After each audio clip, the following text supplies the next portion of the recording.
Hey everyone, and welcome to the fascinating world of sugars. Don't worry, this isn't a lecture on why you should cut back on the sweet stuff, though that's not always a bad idea.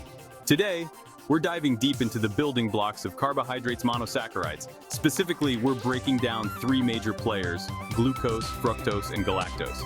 You might have heard of them, maybe even in the same breath as carbs, but what are they really? Get ready for some serious science because we're about to uncover the secrets of these simple sugars and why they matter so much to your body. All right, let's start with the star of the show, glucose. This little six-carbon wonder is the primary energy source for our cells. Think of it as the premium fuel that keeps your body's engine running. So how does this magical molecule end up powering your every move? It all starts with the food you eat. Carbohydrates are broken down into glucose during digestion. This glucose then hitches a ride in your bloodstream to cells throughout your body.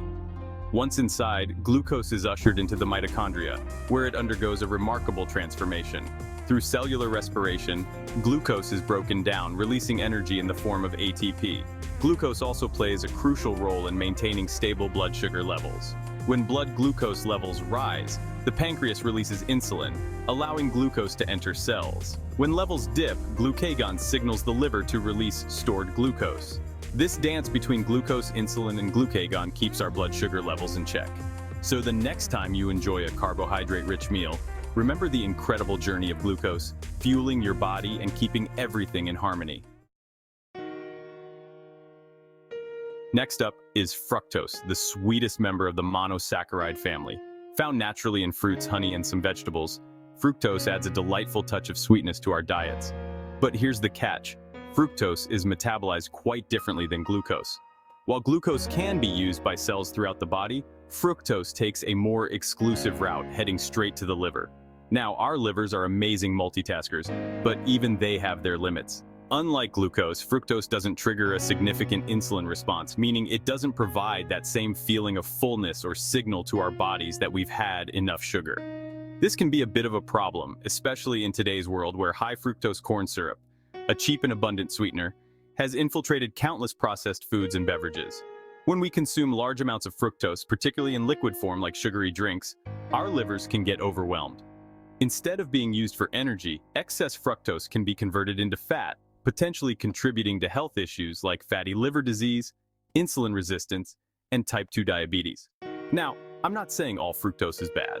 When enjoyed in moderation, as part of whole fruits and vegetables, fructose can be part of a healthy diet. The fiber and other nutrients in these foods help slow down fructose absorption, giving our livers time to process it properly.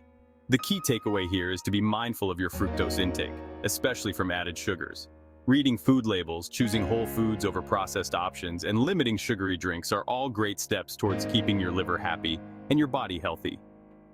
Remember, moderation is key when it comes to fructose, the sweet but sometimes sneaky sugar. Last but not least, we have galactose, the third musketeer in our monosaccharide trio. While not as well known as glucose or fructose, galactose plays a vital role in our bodies, particularly in the early stages of life. You see, galactose rarely hangs out solo. It's usually found paired up with glucose, forming the dynamic duo we know as lactose, the sugar found in milk and dairy products.